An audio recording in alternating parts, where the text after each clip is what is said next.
मध्य प्रदेश के दमोह का गंगा जमुना स्कूल लगातार विवादों में है। पहले इस स्कूल में हिजाब का मामला उछला, जिसमें कि हिंदू बच्चियों को हिजाब में उनके फोटो खिंचवाए गए, जिसके बाद विवाद हुआ और मध्य प्रदेश के मुख्यमंत्री शिवराज सिंह चौहान ने संज्ञान लिया। स्कूल की मान्यता निरस्त की गई।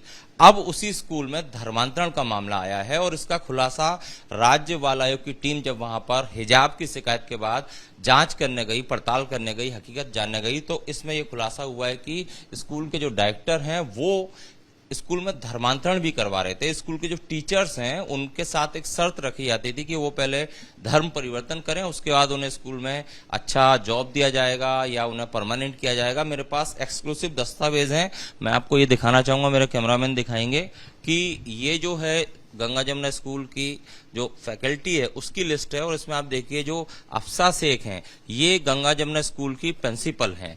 इनकी मदर्स का नेम अगर आप देखेंगे तो साहिल श्रीवास्तव, मतलब अफसा ने कबूला है कि वो पहले श्रीवास्तव थी लेकिन अब वो अफसा शेख हो गई। और राज्य बाल आयोग की टीम का यह दावा है कि ज्वाइनिंग से पहले ही इनको फोर्सली नाम बदलवाया गया। दूसरी वहां की जो टीचर्स हैं उनके बारे में आपको बताता हूँ, ये है तबस्सुम बानो। इनकी मदर्स नेम में अगर आप जाएंगे तो आएगा चंद्रकांता जैन, जो तबस्सुम बानो की माँ का नाम है। मतलब ये इन दस्तावेजों से साफ होता है कि तबस्सुम बानो भी जैन से मुस्लिम बनी है। तीसरी फैकल्टी जिसके बारे में सामने आया कि इनका भी धर्म परिवर्तन कराएगा, ये इस पेज में है। और ये तस्वीर आप देखिए, जो एक्सक्लूसिव डॉक्यूमेंट आपको दिखा रहे हैं, मिसेज अनीता। और ये जो है पहले यादव थी लेकिन अब ये अनीता अपना टाइटल इन्होंने मुस्लिम कर लिया है। इस तरह के दस्तावेज हैं जिससे प्रमाणित होता है कि गंगा जमुना स्कूल जो है दमोह में, जो कि हिजाब के कारण चर्चा में था, वहां पर जो वहां के शिक्षक हैं, जो वहां के टीचर्स हैं, उनका भी धर्मांतरण कराया जा रहा था। और अगर टीचर्स का धर्मांतरण कराया जाता है तो आप समझ सकते हैं कि बच्चों पर क्या प्रभाव पड़ता होगा। हिजाब मामले को लेकर वैसे ही विवाद है। और कुछ तस्वीरें आपको दिखाता हूँ। ये तस्वीरें भी बयां करेंगी कि स्कूल का माहौल कैसा था। अधिकांश जो स्कूल की जो कल्चरल एक्टिविटी है, खेल कूद है, उन सब में जो वहाँ की स्कूल की जो बच्चियां हैं उनको देखिए हिजाब पहनना कंपलसरी था। मतलब स्पोर्ट्स गेम चल रहे हैं तब भी उन्हें हिजाब पहनना है। दूसरी तस्वीर मैं आपको दिखाता हूँ, कल्चरल एक्टिविटी हो रही है तब भी हिजाब पहनना है।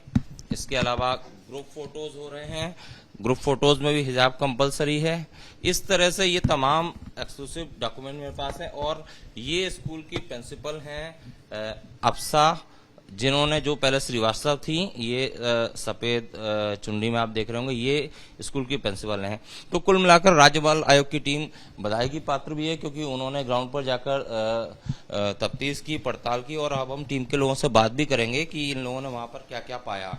सर, आप और मैम दोनों लोग, जब हिजाब मामला उठा, आप लोगों ने कहा कि यहाँ पर इस तरह की शिकायतें मिल रही हैं, आप लोग वहां पर गए ग्राउंड पे, स्कूल में जाके आप लोगों ने क्या क्या देखा? स्कूल में जाके पहले तो हमने देखा कि स्कूल की विद्यार्थियों की संख्या क्या है। 1208 विद्यार्थी थे, 378 उसमें से हिंदू बच्चे थे और 41 के करीब ऐसे बच्चे थे कि जो गैर हिंदू गैर मुस्लिम थे। अंदर जाके ऐसा एहसास हुआ कि इतनी बड़ी संख्या के बाद भी स्कूल की बिल्डिंग बहुत छोटी थी, उसमें मैदान भी नहीं था। और देख करके आश्चर्य हुआ कि उस स्कूल के अंदर में एक ही धर्म का माहौल था और इस्लाम के बारे में दीवालों में, ब्लैक बोर्डों में उनका जो लिटरेचर है, सिलेबस है, और जो शिक्षकों के लॉकर्स थे उनमें उर्दू का साहित्य बहुत अधिक संख्या में मिला। हम लोगों ने कहा कि भाई आप उर्दू मीडियम है क्या, तो उन्होंने कहा नहीं इंग्लिश मीडियम है। लेकिन उर्दू का जो साहित्य है वो हावी था। फिर हमने जाके उनसे पूछा अंदर जाके, भाई आप ये बताएं कि आप हिजाब वाला मामला क्या है। तो वो कहने लगे स्कार्फ वाला मामला है, हम स्कार्फ पहनते थे। हमने कहा नहीं हिजाब तो है, ये तो हिजाब है। हमने कहा हिजाब तो और सिर ढकना ड्रेस कोड में तो आता नहीं है। फिर 2012 से वो स्कूल आरंभ हुई थी, वो 2012 से यही यूनिफॉर्म थी, यही हिजाब लगाते थे। लेकिन जब 2017 में उसका अल्पसंख्यक संस्थाओं में पंजीयन हुआ तो तब उनने संस्था की बैठक में जो ड्रेस कोड उनका पुराना था उसी ड्रेस कोड को अपनाया। मतलब आप मानते हैं ड्रेस कोड में छेड़छाड़ की है? बिल्कुल की है, और ड्रेस कोड में हिजाब का कहीं जिक्र नहीं है उनका। हाँ। लेकिन जब आप हिजाब की जांच करने वहाँ पहुँचे तो आपने एक और नया वहाँ पर खुलासा हुआ, जो दस्तावेज मिले हैं कि जो वहाँ की टीचर्स हैं, जो वहाँ की महिला शिक्षक हैं, प्रोफेसर हैं, उनका धर्मांतरण कराया जा रहा था। ये कैसे पता चला? ये तो सूची देखी हमने, जब उस टीचर्स की सूची मांगी तो उस सूची में जब उनके मदर्स नेम में अंतर पाया, हिंदू नेम पाए, तब हम लोगों ने उस प्रिंसिपल से पूछा कि आप पहले श्रीवास्तव थी, तो हाँ मुँह हिलाया। फिर हमने कहा कि आपकी नियुक्ति बाद में हुई कि पहले हुई? बोले नियुक्ति हमारी बाद में हुई। और ताज्जुब की बात है, इतनी बड़ी स्कूल, नियम के अनुसार पुलिस वेरिफिकेशन होना चाहिए, इसमें सूची में से एक का भी पुलिस वेरिफिकेशन नहीं है, और जो संचालक है उनका भी पुलिस वेरिफिकेशन नहीं है। मेघा जी, मैं जानना चाहूँगा, आप ये डॉक्यूमेंट में हमें समझाएं, दर्शकों को भी बताएं कि किसका क्या सरनेम था। एक बार आप बताएंगे तो ज़्यादा क्लियर हो पाएगा। इसमें जो हमने बताया, जो वहाँ के प्रिंसिपल हैं आफशा शेख, इनकी मदर्स नेम है साहिल श्रीवास्तव फैमिली से बिलोंग करती हैं। दूसरी है जैन फैमिली से, वो हो गई हैं तरन्नुम बानो। ठीक है। और हाँ, और इसी तरह से एक अनीता यादव थी, इनका भी सरनेम परिवर्तित दिखेगा आपको। अच्छा। हाँ। और क्या लगता है वहाँ जब स्कूल आप गए, जब बच्चों को आपने देखा, माहौल जैसा कि हमें जानकारी मिली कि दीवारों पर कुरान और आयातें लिखी होती थी, आपने देखा वापस तरह से? बिल्कुल ऐसा सारा कुछ था, दीवारों पे थी, स्कूल की क्लास के ब्लैक बोर्ड पे उनकी कुरान की कुछ आयतें लिखी हुई थी। और बच्चों से जो बात हुई और उनका जो हमने पेपर्स देखे, उर्दू उनकी अनिवार्य विषय था पहली से लेकर 11वीं तक। तो उर्दू, जैसा वो बता रहे थे, इंग्लिश मीडियम है पर उर्दू उनका अनिवार्य विषय था। दूसरा, बच्चों से बात हुई प्रार्थना हिजाब के लिए। जब बच्चियों से बात हुई कि क्या आप ये, जैसा संचालक बता रहे हैं कि स्कार्फ है, तो बच्चों ने बताया नहीं, जब भी हम स्कूल आते थे वहाँ बोला जाता था कि आप हिजाब लगाएं। मतलब फोर्सली हिजाब पहनने के लिए दबाव बनाया जाता था। और प्रार्थनाओं के बारे में बात हुई, उनके इस्लामिक प्रार्थनाएं होती थी, प्रेयर के पहले उनकी 4 इस्लामिक प्रार्थनाएं होती थी। और क्या ये जो इस्लामिक प्रार्थना है ये भी कंपलसरी थी? कंपलसरी थी। टीचर्स के लिए जो धर्मांतरण का आप लोगों ने बड़ा खुलासा किया है, आप लोगों की जांच में आया है, टीचर्स पे किस तरह का दबाव होता था? किस तरह उन्हें, क्या कोई लालच दिया जाता था, या ये कहा जाता था कि वो धर्म बदल लें, उसके बाद बच्चों को भी सुर प्रेरित करें?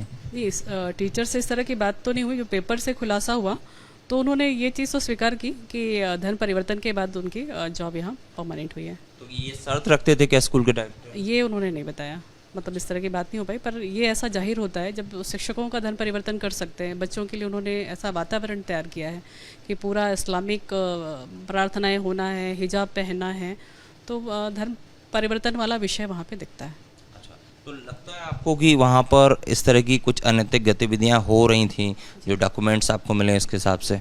डॉक्यूमेंट में जैसा भी आपको हमने दिखाया कि जो इनके रजिस्ट्रेशन फॉर्म है उनमें तक उन्होंने बच्चियों की पासपोर्ट साइज़ फ़ोटो हिजाब में लगा कर रखी हुई है।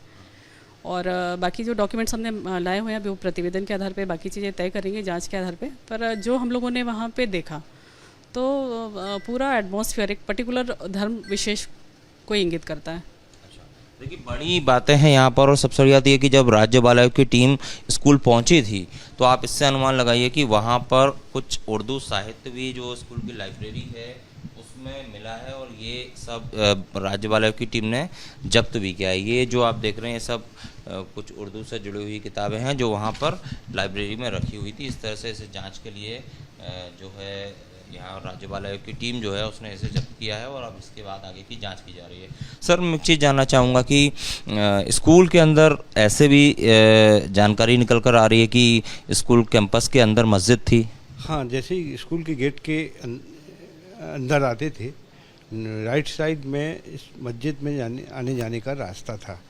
और हमने पूछा, बोले हाँ यहाँ से भी आते जाते हैं, और मगर स्कूल में बच्चे नहीं थे, इसलिए नहीं जानकारी मिल पाई कि बच्चे भी इस मस्जिद में जाते होंगे।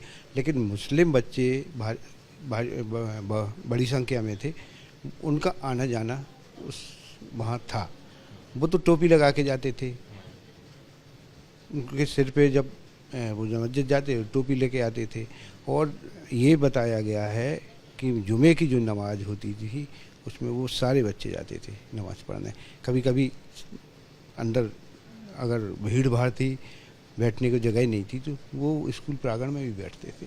तो क्या जब वो जुमे की नमाज में क्या हिंदू बच्चों को भी प्रेरित किया जाता था जाने के लिए? बिल्कुल, स्कूल का जो माहौल था, समानता हम लोग मिलते हैं तो नमस्कार, जयराम जी, सीताराम, इस तरह की बातें करते हैं।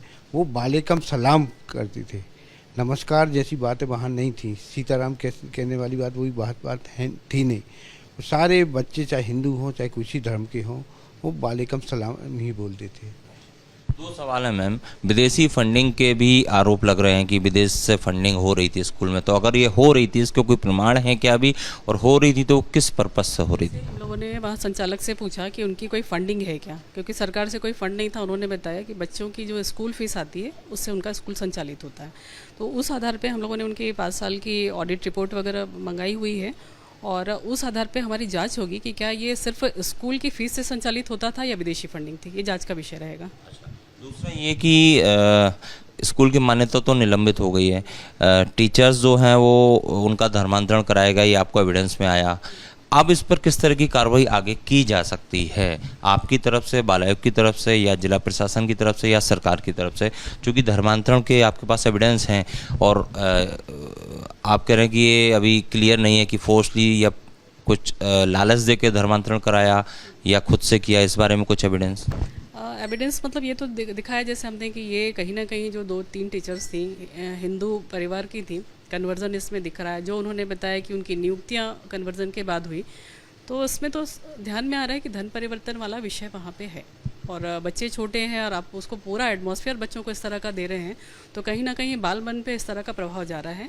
मतलब नौकरी का लालच देकर धर्मांतरण कराया, ऐसा ध्यान में आया। तो सिर्फ ये 3 टीचर हैं या और भी? नहीं, 3 टीचर ही, बाकी उनके इस्लामिक टीचर्स हैं। अच्छा, मतलब पूरे जो स्कूल के स्टाफ में सिर्फ 3 टीचर? जी जी। अब आगे क्या सरकार किस तरह का कदम उठा सकती है इसमें? हम तो ये भी कह रहे हैं, बच्चों का मन परिवर्तन करने की प्रक्रिया उन्हें अपनाई है। अगर उनके धर्म से विमुख करके अगर अपने धर्म के क्रियाकलापों के संबंध में वहाँ उनको शिक्षा दी गई है, तो एक तरीके से धर्मांतरण की ही प्रोसेस है, और हम धर्मांतरण की धाराओं के अनुसार ही कार्रवाई चाहते हैं उनके ऊपर। बाल आयोग ने इतना इन्वेस्टिगेशन किया, इतने आपने सबूत जुटाए, तो जिला प्रशासन और पुलिस से आपकी क्या डिमांड है? क्या धर्मांतरण के केस में डायरेक्टर पर मामला दर्ज होना चाहिए? बिल्कुल होना चाहिए। ये धर्मांतरण ही है। आप हिंदू बच्चियों को हिजाब पहनाएं, ये कर्नाटक के मामले से थोड़ा अलग है।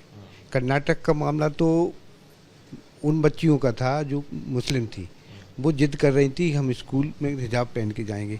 यहाँ तो सारे धर्मों के लोग हिजाब पहना दिया, तो धर्मांतरण तो है ही ये। सीधा सीधा आप जवाब दीजिए कि दमोह एसपी से या सरकार से आपकी डिमांड क्या है? किस तरह की धारा में कैसा केस दर्ज होना चाहिए? हम प्रतिवेदन बनाएंगे जिसमें किन किन बातों में कार्रवाई हो सकती है, किन किन धाराओं में कार्रवाई हो, FIR हो। हम इस कलेक्टर को इसमें निर्देश देंगे और शासन के पास भी वो प्रतिवेदन हम भेजेंगे, ताकि शासन भी इस बात पे दबाव डाले और हमारे प्रतिवेदन पे वो कार्रवाई कराए।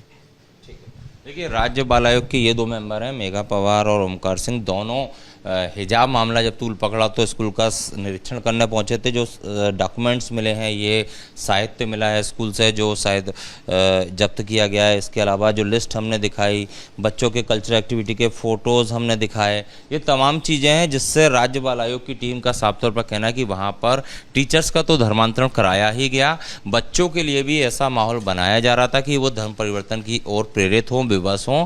और साफ तौर पर राज्य बाल आयोग का कहना है कि वो कलेक्टर को और शासन को एक पत्र लिखेंगे और मांग करेंगे कि डायरेक्टर जो है स्कूल का, उसके खिलाफ धर्मांतरण की धाराओं में केस दर्ज होना चाहिए। साथ ही साथ जिस तरह से जो एविडेंस इन्होंने वहाँ देखे हैं, जैसा कि इनका कहना है कि दीवार पे कुरान और आयातें लिखी हुई थी, हिंदू बच्चों को फोर्सली हिजाब पहनाया जाता था, तो इसको लेकर भी प्रशासन को सख्त कदम उठाने चाहिए। ये राज्य बाल आयोग की जाँच के बाद निकलकर सामने आया है। कैमरामैन संजय अंकल के साथ Satyavijay Singh, Republic media network,